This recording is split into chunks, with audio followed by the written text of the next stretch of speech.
All right, so I'm back in here again.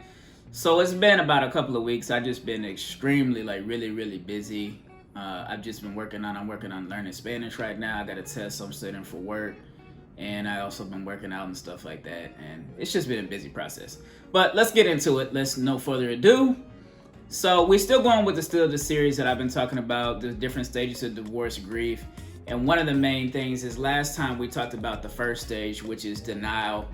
And we may hit on that a little bit more, but now we're on the second step, which is anger. And I think anger is very important in different aspects, and that's something I really want to touch on and help the other men out there. A lot of times when we get angry, some guys, they may hit their wife, and some guys may break certain things and just go out of control and stuff like that. And don't get me wrong, I had lots of moments where I thought of lots and lots of different things in my head.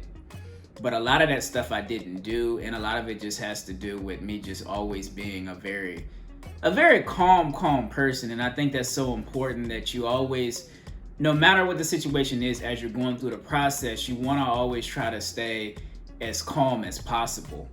And a lot of the things that helped me was I took lots and lots of walks during this process. I mean, there was many a times I remember talking to my mom and I was like, hey, I gotta go. She was like, okay, I understand.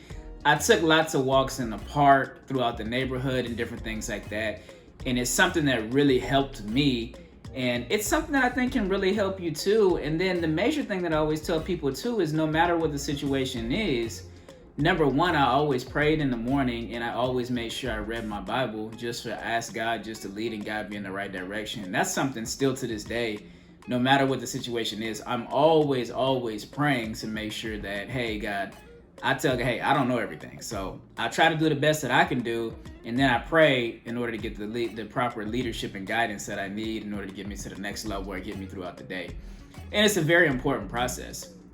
But I do want to keep on touching on anger because it's something that can be harnessed. And I think that if you steer anger in the right direction, that it can be a positive thing throughout your divorce. And the reason why I say that is because you may be angry about certain things that have happened and you don't know what to do. But what you want to do, instead of focusing your anger on the divorce and what's going on with your kids, maybe you want to work out. And that's helped me out a lot. Or maybe you want to talk to a friend and talk through your anger. Or maybe you want to go to counseling, and that's important. And I'll tell you some of the things about anger. And I know where the anger comes from because your body hurts from it, because as a man, you invest so much of, it's just lots of different things. I mean, you're talking about money. So you may have been married 1 year, 2 years, 10, 20, 30, 20 years. And then you look back at it, all these hours spent at work, investing, buying a house, investing in the kids, investing in different processes throughout to buy your wife different things. And as a man, that hurts because you felt like you gave it your all.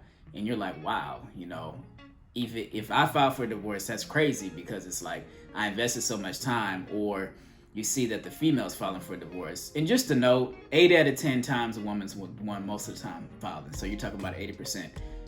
80% of the time, she's the one always filing for divorce. That's just basic common math. You can look it up. I'm not gonna put the link in here or anything. You can look it up yourself. And that's something that you always want to just take note of. Just take note of what it is that you're getting into. So we touched on money as far as anger.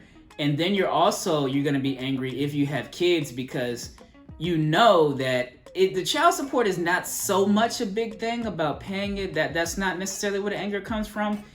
A lot of it has to do with the time because you're used to seeing your kids every single day over and over. And now you know that no matter what the situation is, no matter what type of custody you have, physical custody, that you're not going to see your kids as much.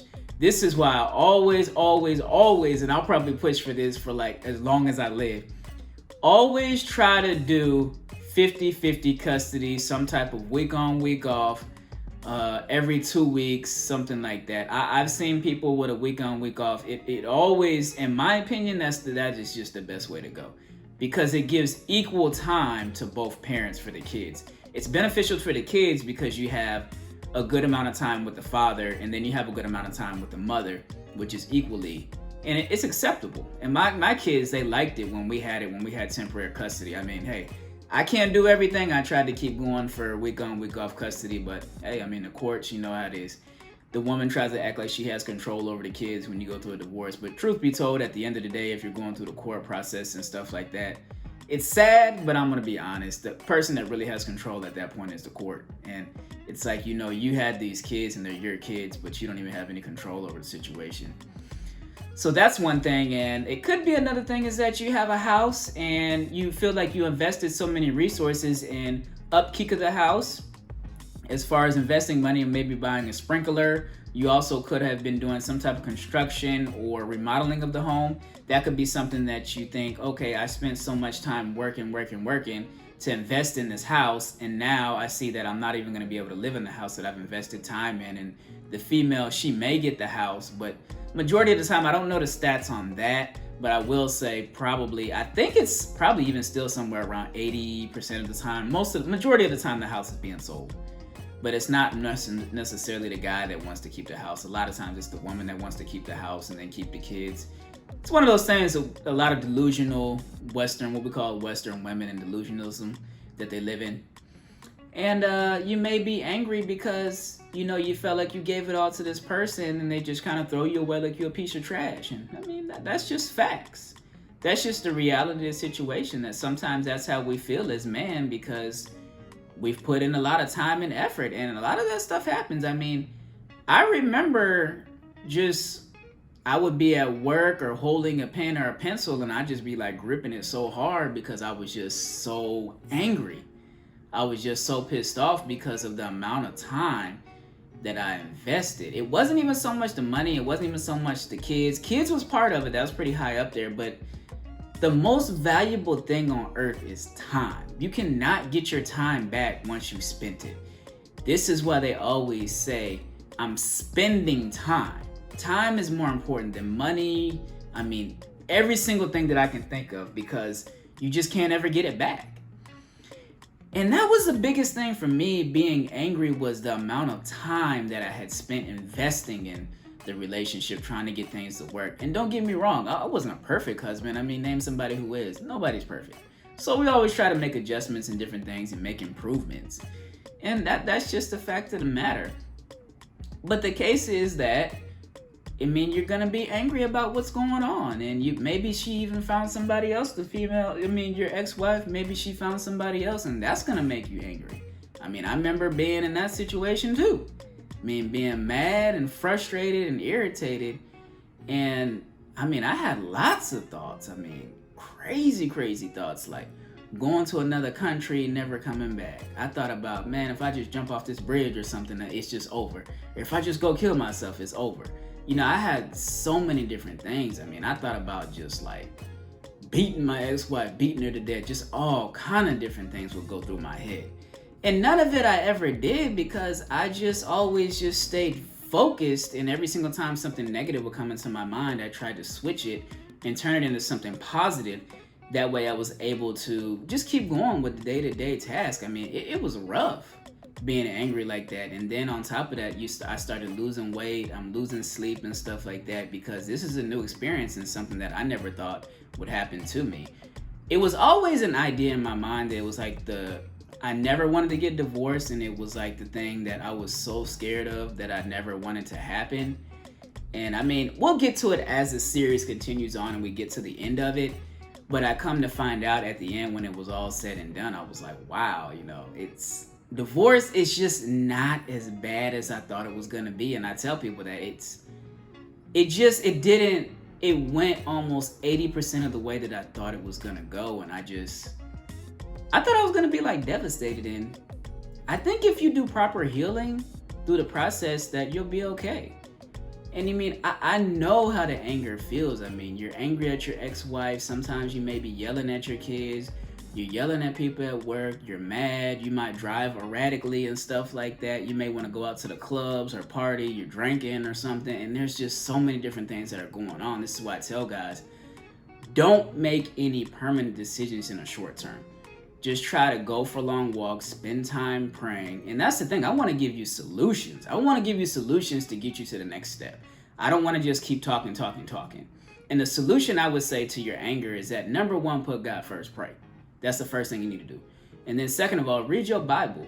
Find somebody else that you can talk to too, whether it's your counselor, a friend, a sister, a brother. Find somebody that you can talk throughout the whole process. If you can't find multiple people to talk to, then just find one. But find somebody, whoever it is, somebody that's going to be in your corner. For me, I had a counselor. I had actually a really good friend that reached out to me, and he didn't know what was going on, but he was like, "Hey, God told me just to reach out to you," and it was amazing. And still to this day, I couldn't be much more thankful for the way things went, because he really, really was there for me in my corner. And I was shocked because I haven't talked to him in years, but he reached out to me, and it's just amazing. And it's so beneficial to have positive influence around you that is upbeat, and they help you and they're there for you. And I had another friend too, the same thing. I could talk to him at any time in the morning if I need to wake up and call him 2-3 in the morning. I mean, I had such a good surrounding around me. I talked to my supervisor at work. She talked to her supervisor. There would be a time when I took off from work because I was just so mad. And they were there for me. They gave me the resources. My job helped me out to get me the proper counseling that I need. And still, I was angry, but I was so happy. I didn't know. I mean, even the people at church were there for me. I mean, I volunteered, and I felt like the kids and like the community were there. I had never experienced anything like that. I mean, I think sometimes we don't understand the impact that we have on people until we get in a bad situation and we need other people's help. And then they help you, and sometimes we don't even realize such an impact that we have on people until we're in need. And those are things that helped me out. I mean, I lost weight and I was losing sleep. I had bags under my eyes and stuff. The weight loss, it was just a lot. I mean, just the ups and downs and everything. But I just stayed on the straight and narrow. But yeah, I just want to tell y'all, hey, look, I understand the anger. I understand what you're going through. Just hang in there. No matter what, nothing ever lasts forever. No matter if it's good or it's bad. This shall too surpass. It's going to pass at some point.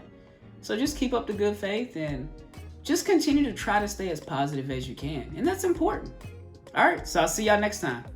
Peace.